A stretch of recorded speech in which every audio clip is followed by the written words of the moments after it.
It's a beautiful day in the neighbor pool. A beautiful day to be Deadpool. It's story time. Story time. Got any fans of Mr. Rogers out there? Alright. I'm a pretty big fan of Captain America myself. Hi there.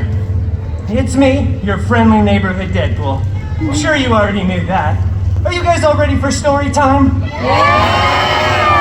Well, that's good to hear, because I certainly have a story to tell. Gosh, I love to talk.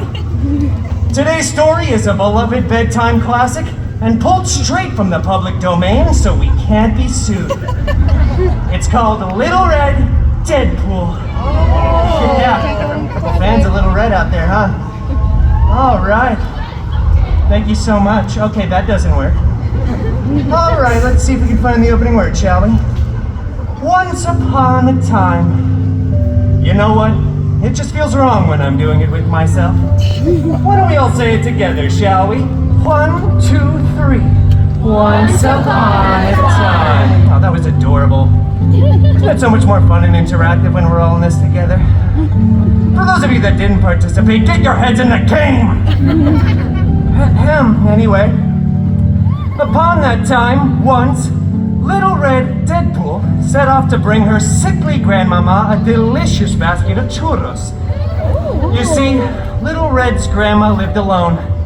Not in a nice, clean, assisted living facility like where most mimas are forced to live in against their will, no. Little Red's grandma lived alone in a creepy cottage in the middle of an even creepier, desolate forest. Because what could go wrong?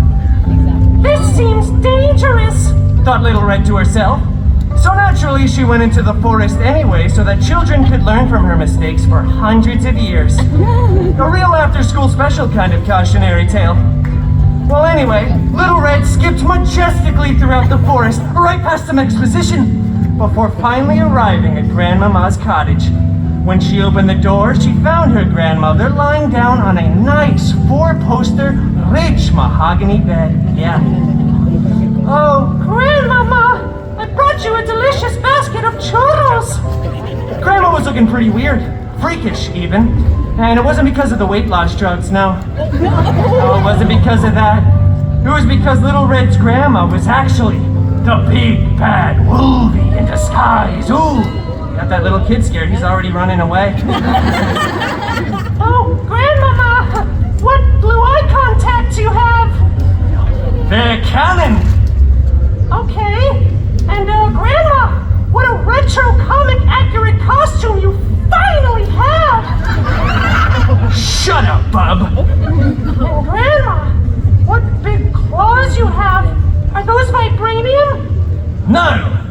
They're unamanium. Shing! Wait a minute! Grandma's not Australian!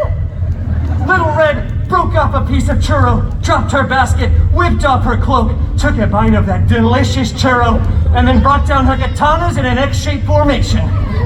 Not as an Easter egg now, just as a stylistic choice. Bring it on, Peanut! They action leaped at each other. Huge fight, it was awesome. They broke through that rich mahogany bed, but no one got a splinter. Claws and katanas tore through the mattress, and there was CGI hay everywhere. Which, as you can imagine, is like 300,000 times more expensive than regular hay, but this is Disney, we like to go all out here. Speaking of going all out, once both fighters were finally fatigued from the fight's mutually incredible climax, they both slumped down to the ground, exhausted. Churro? Asked Little Red, now in her regular voice because falsettos are hard and I'm getting kind of lightheaded. Sure, he replied. And so they shared that churro. Oh, they shared it Lady in the Tramp style, before gazing around at all the CGI hay and destruction left in their wake. You know, I bet we could fix this place up nice. Granny would probably be willing to sell. Say, where is Grandmama anyway? She's, on vacation. Okay.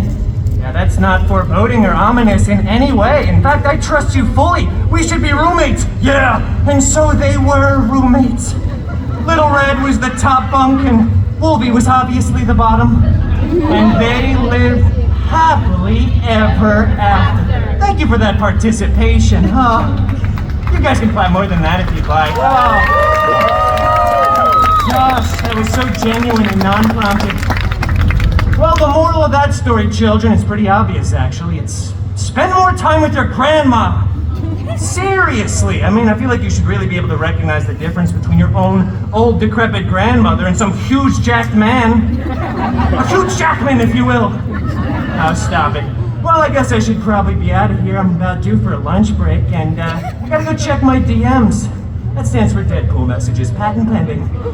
Well, thank you all for coming to another illustrious story time with your new favorite Disney princess, Deadpool.